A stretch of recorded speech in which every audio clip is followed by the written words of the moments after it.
Now, this question is how to overcome fear of losing months or periods and market changes. Now, the first thing you have to do is accept that there is going to be losing months and, or periods that are dry, losing, or stagnant. Um, and we all know that because if I ask you to draw equity curve, a good equity curve, what are you gonna draw? No one's gonna draw this really. We all know that a good equity curve has its ups and downs. Okay, so yeah, why are you, as a trader, this is what you want to have, a good equity curve. So why are you fearing these when you know it is part of the process? It's like, uh, um, it's like wanting plants to grow, but you don't want the rain to happen. You know, for to allow them to grow, you need to have the rain. It's the same with this. To allow this to grow and to continue and to be successful and good. Let's say you need to have those dips, and they will happen. Yes, maybe you don't want them, but they are inevitable in your trading. And what I see a lot online is a lot of people focus on this. Everyone talks about this, and they all talk about this part of your equity curve. When is this? When is this? When it's going up, that's when everyone wants to talk and show what they're doing and talk about it. But when it's these periods when it's going down and it's at these lower lows, you know, that is what no one talks about, and you need to realize and accept that that is going to happen in your trading. You know, and that is a big way to be able to accept that it's just gonna happen. It's like accepting it's gonna rain. You can't. It's never always gonna be sunny. It's going to rain. Um, and it happens, and this stuff happens. Yes, sometimes it could be poor performance, but it's just inevitable. The market is not always gonna be in your favor. Just because you have a system that works doesn't mean that it's going to work every week, every month to month, everything. Because otherwise, you'll just be hitting every setup, right? Correct? Do you understand? There's going to be times where the market doesn't favor what you're trying to do, and you'll get caught up. You could even be right about price and what you want the market to do, but you're just lacking in executing and whatnot. And trading is more of a performance game. Even the best athletes, let's say, they're not always winning every single game. Hitting higher shots every single game or scoring more goals every single game. They have their off periods and they have their good periods. It happens with anything that's a performance based. So you just have to accept that this is going to happen. And when you are in these periods, you need to know and be aware that, okay, now I'm in this period, and then you have to kind of like um, manage it, because what you don't want this, what could have been just this, before going higher, to turn into this. And what I mean by that is a lot of people, they do very well, they progress, and then when the table starts turning and times of uncertainty and things aren't going their way, that's when most people crack and they'll lose a lot of what they gained, and you just lose it all. So that is another thing, being able to compose yourself in these moments.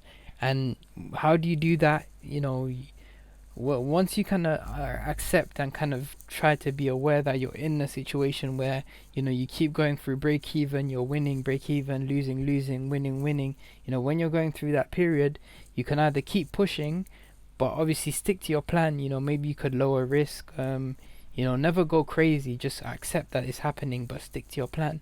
Because if you kind of sit out, yes, that does protect you, but at the same time, you could be missing opportunities that get you out of that stage.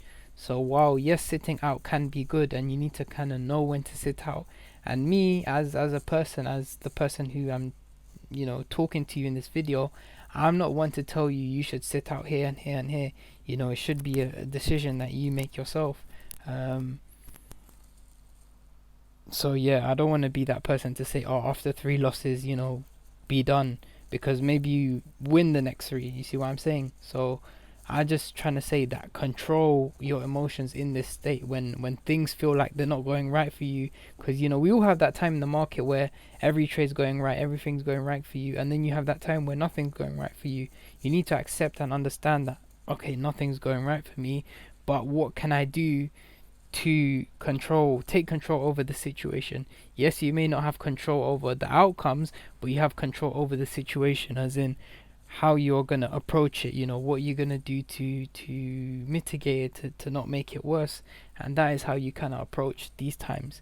Again, all these traders talk to you about these times when everything's going well. It's very rare when people speak about the lows.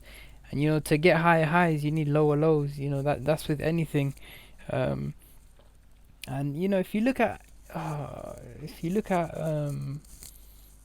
let's say Berk Berkshire.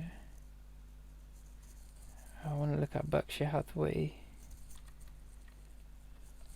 If you look at Berkshire Hathaway, which is Warren Buffett's company, overall, if you look at them from a big, they're doing very well. Anyone will look at this and say, "Wow, I wish I would have invested." This is beautiful. But what you don't look at is this is the weekly calendar. There were times like this. Look at this from February 2011 to the whole of 2011 was a down year.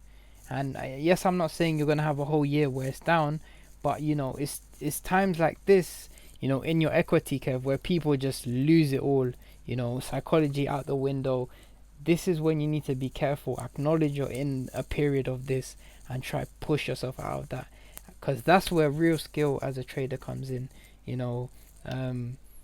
Winning, anyone can place trades and win and hit TP 3 times in a row, but the real skill of a trader is being able to go into drawdown and go into these dark times and whatever you want to call it, and be able to pull yourself out, because this is where all of the emotion and stuff happens. When you're winning, you're euphoric. A majority of people can't really feel anything. You're happy, everything's going right for you. This is when all the emotions start to kick in. When you're winning, you're not going to start over leveraging. When you're winning, you're like, yes, I'm winning, everything's going well, I'm going to stick to my plan, blah blah blah. This is when you start to doubt and say, oh, should I over leverage to make my money back? Should I risk more to make my money back? Should I, you see what I'm saying? When you're here and you're doing well, you don't stay, when you've had 2 wins in a row and you're up for them, do you then say, oh, let me go and risk more? You don't do that. So this is what I'm saying. When you're in these periods, that is when you need to come together and be able to form something to then push yourself out of that. So yeah, again, uncertainty and bad days, bad weeks, bad months, they are going to happen in your trading career, and you have to accept that that's going to happen. If you can't accept that, then you shouldn't be trading. You can find something else, like a job, a salary that's gonna pay you every month. You'll be happy with that, because that's the truth about trading. It's a job where you don't know when you're gonna hit your next trade. You don't know when you're gonna have this. It's uncertain. Nothing's guaranteed. It's up to you and up to the markets in a way. So that's why in a way trading is hard, because next month's paycheck isn't guaranteed. That so when there are periods of uncertainty, that is the most important time as a trader. And that's why it's kind of annoying that these people who teach you online, they don't teach you and speak to you about the bad times. All they tell you is about, oh, learn this strategy, how can this strategy make you better, blah blah blah. But no one ever tells you and talks to you about, what do I do in this area.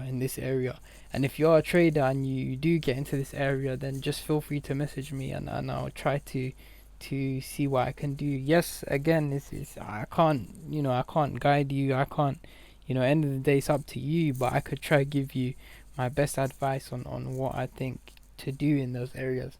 Because again, no one ever really speaks about these dips, because they are common. Ask your friend, find a friend and ask them, draw a good equity curve. Most people are going to draw whatever. Yes, there is going to be higher highs, but there is going to be lower lows. No one's equity curve just goes up up up up up. There are going to be those dips, and your job as a trader is to make those dips as small as possible. The smaller the dips, the better, because you're that just shows you're you're able to control when you're in this area. And yes, you may have the odd one out where it goes deep, but to be able to get out of that is amazing. And also, one last thing I was gonna end the video, make sure you journal. Okay, so look, let's just say this is your equity curve, yeah. And then you have this, okay.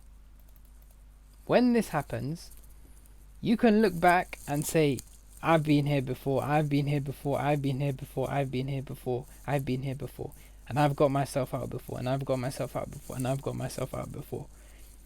So I'm just gonna get myself out. It's the same thing that I did here.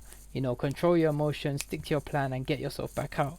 But when you don't have a journal, okay, and none of this was recorded, and you just have this, then it's like, okay, how deep can I go? Because you don't have to look back and say, oh, I've done this, I've been in this situation. When it's just purely, and then you go up, and then you might have the next down month, it might be hard to kind of like grasp. But that's why I'm saying, to have a journal is able to look back at previous performance and say, wow, I've achieved a lot. If you look at I don't know, Lewis Hamilton, if you take his whole career, he's accomplished amazing things. But if you look at his career over the last 2 years, you could say, oh, he hasn't had the best career, blah blah blah. But he is judged as an individual, and he's judged about what he's done in his career. He is who he is because of all of this. He's not Lewis Hamilton because of this, his last 2 years. His last 2 years don't define him. So again, what I'm trying to say is, your last 2 weeks, your last two bad months shouldn't define you as a trader. It's all your total progress. So I hope that made sense. That is why I always say it's important to journal, to be able to look back, not just for like to be able to study losses, study wins, and the thing is to be able to look back and say, like, I've done this, I've been there, I've done that, I was able to get myself out, and it gives you that confidence to keep pushing forward, and to know that, okay, my system's worked for me many times, I just have to let it play out. And yeah, so again, that's probably the best advice I could give in for uncertainty and losses and dark periods. I don't know why I say dark periods, but because they're not dark periods mentally, yes, but once you have it, you just have to push through it. They're not dark periods. I take that back. It's part of of your trading. It is gonna happen. So yeah, I hope this video helped. I was able to get my ideas across, so I'm happy with what I said. Again, always feel free to message me with whatever. But yeah, I'll catch you guys in the next video. So peace.